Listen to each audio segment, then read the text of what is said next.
Hey guys, welcome back to Clownfish TV. This is Kneon, not here with Geeky Sparkles in this video, but we're going to talk about YouTube and broadcast television, cable, and YouTube and streaming are beating cable and broadcast TV for the first time.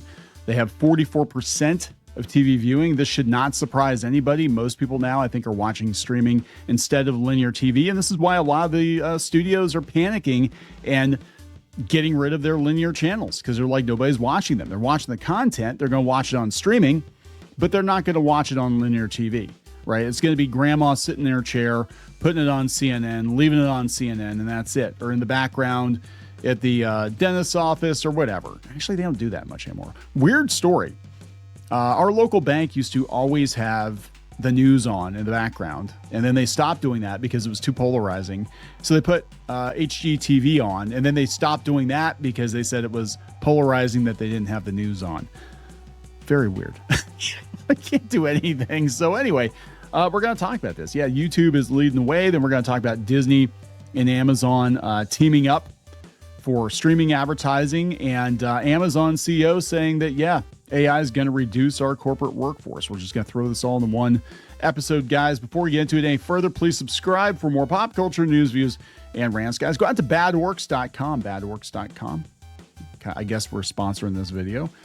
Get some orc pins. If you guys like enamel pins, we got some bad orcs for you. Orcs doing bad things. That's, orcs are a-holes. Anyway, let's talk about this. This is coming from The Wrap.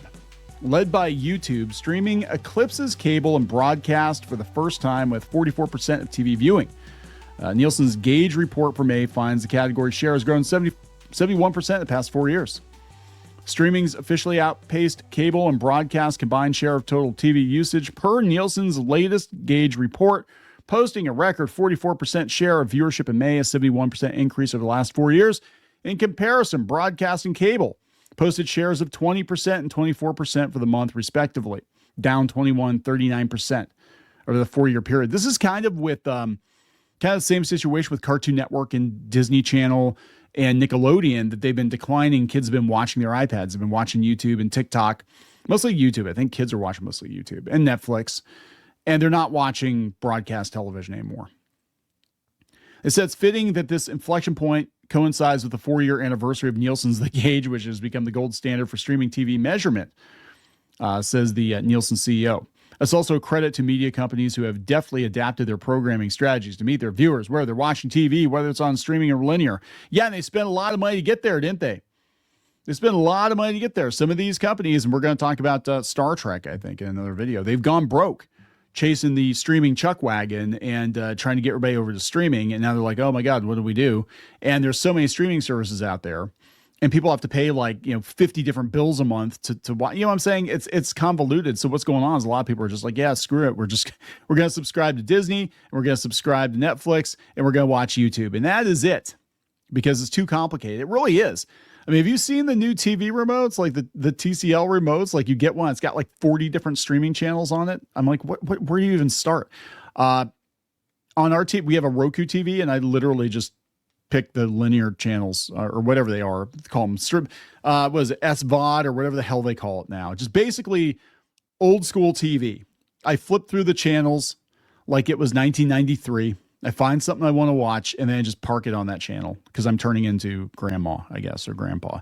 I am. I'm like, hey, look, classic Doctor Who. I'm just going to leave it on there. Oh, Retro. Actually, my favorite channel is Retro Crush. I watch Retro Crush, classic Doctor Who, and Star Trek. And that's basically it. Occasionally Twilight Zone, but I bought all that on digital so I can watch it whenever I want to. But yeah, I'm pretty easy to please. Like 3 channels and I'm good. Right? That's being Gen X, man. We can deal with 3 channels. Yeah, they said YouTube remains the industry leader for the 4th consecutive month with a record share of 12.5% in May. It's increased its viewership over 120% since 2021. Netflix has climbed 27%. Taking 3rd place was Disney Plus, Hulu, and ESPN with an aggregate share of 5. Wait, that's it? That's all they have? 5%. So YouTube's got 12.5%. Netflix has 27% of streaming, and Disney's only got 5%. Prime Video's got 3.5%. Roku Channel with 2.5%. Paramount Plus and Pluto with an aggregate share of 2.2%. Tubi's 2.2%. Warner Brothers Discovery's Max and Discovery 1.5%. And Peacock comes in last. Cock is in last place, 1.4%. Streaming exceeded traditional TV viewership. It's expected to continue in the near future. It's not permanent. They said this trend could continue into the summer months, but the balance will likely shift back as football kicks off. Well, eventually all the sports are going to be on streaming. And that's the long term. And then eventually linear TV will be no more, right?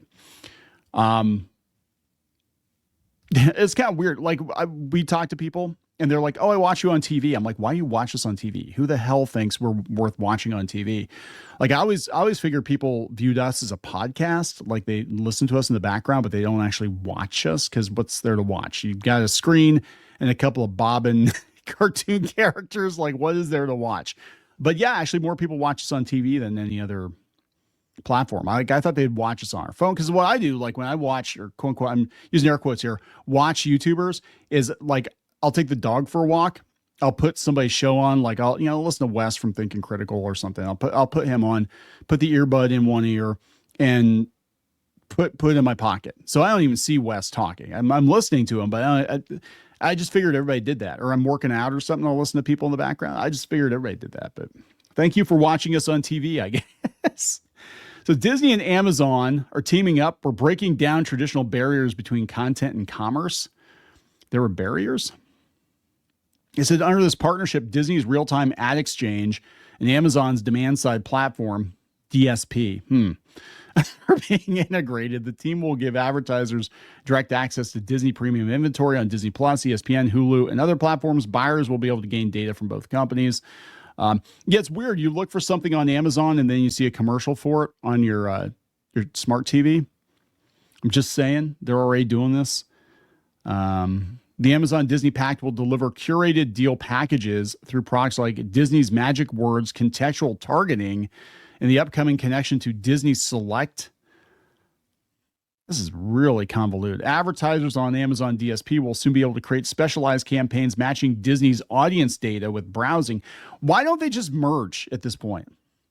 Does Amazon? Just get it over with, or just, I mean, I don't know. It's weird. I think everybody's making strategic alliances right now because the streaming pie is kind of shrinking. And these two would have to team up basically to knock out YouTube, because YouTube is, what do they say, 12%? These two combined are only like 8%. So it's kind of wild, right? An example provided by Amazon Disney, a pet food brand could reach viewers who watch both Disney programming and have an interest in pet products sold on Amazon. It's already happening. It is uncanny, right? And I'm sure it's just technological, but like you look for something on Amazon, you search for something on Google, and there's an ad for it on your smart TV. And sometimes they'll run the same ad over and over and over and over and over. All right. Kelly McLean, VP of Amazon DSP at Amazon Ads, says it's a significant leap forward in advertising effectiveness. We're breaking down barriers between content and commerce signals and blah, blah, blah, blah, blah. We're going to monetize all the chuds, and it came out as monetize. That should be a new word. Monetize. So in all this, Amazon is going to reduce their corporate workforce too. Of course they are. Those who embrace this change become conversant in AI. They help us build and improve our AI capabilities internally and deliver for our customers. They'll be well positioned to have high impact. Basically, adopt AI or get the hell out of our company. It's what they're saying, right? In a memo to employees extolling Amazon's use of generative AI, CEO Andy Jassy briefly noted that it may lead to a reduction in the company's workforce. No, really? It's like that's the actual goal. That is the end goal. That's what they wanted the whole time. And a lot of it was because they kept hiring people that were problematic. They were hiring people that just wanted to be activists. They're hiring people that wanted the moon, right? Robots don't go on strike. Robots don't talk back. Robots don't leave nasty comments on social media unless they're programmed to do it. Yet, as we roll out more generative AI and agents, it should change the way our work is done. Actually, the ads are all going to be AI in the future. They're going to do smart ads, and they're basically going to spin up an ad for you, just you. So I could totally see like all the controversy around the Bud Light situation with Dylan Mulvaney. I could see them being like, oh, you don't want that trans influencer in your commercial there, Mr. Kentucky. Okay, we're gonna put I don't know, some country western star in it or something. You know what I'm saying? Like I can see them doing that. Oh, you're in Portland, so we're gonna double down on this. Oh, you're in Kentucky, we're gonna double down on that. Whatever it takes to sell our beer. That's what they're gonna do. You want to be on that bottle of beer? Well, we'll just print on demand your face and get your own 6-pack with your face on the beer. That's what they're going to do. That's the way things are going to. Then we're going to fly it in via drone and drop it off in your backyard. And hopefully we don't kill your dog in the process. So have you seen that? The drones, the delivery drones are doing that with Walmart too. Isn't that kind of scary? Like what if they drop the packages on your head? What if the drones malfunction, just like drop out of the sky and hit you? And don't say it can't happen. There's some kid that got hit by a drone. There's some drone show. Like they're going to be zipping all over the place, dropping stuff on people. That's going to be crazy. And then we're going to have cars that drive themselves and hopefully don't drive you off a cliff. It was an accident. Honest. Wink, wink.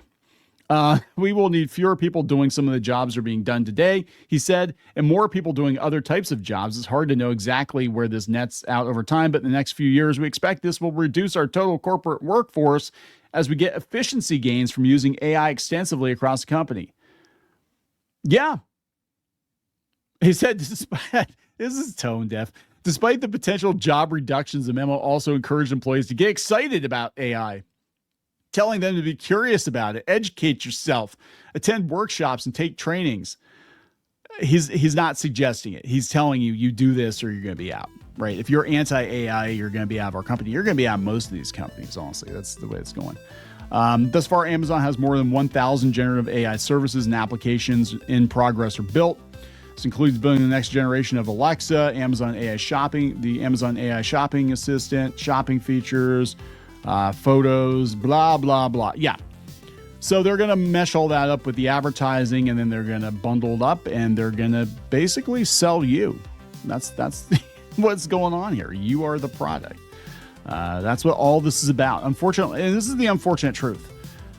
And I learned it a long time ago in publishing. I learned it when I was a newspaper editor that most publishers, most corporations view the publication or the television show itself as a wrapper for advertising. That's what it is. I'm a wrapper for advertising, according to YouTube. And when you're no longer playing ball and you're not bringing in the ad views, guess what? You're gone. That's just how it works, right? So yeah, interesting stuff. But I was very surprised to learn that YouTube is beating TV. So I'm going to wrap it up. Please subscribe. We will talk later. For more pop culture news, views, and rants, go to news.clownfishtv.com. That's news.clownfishtv.com.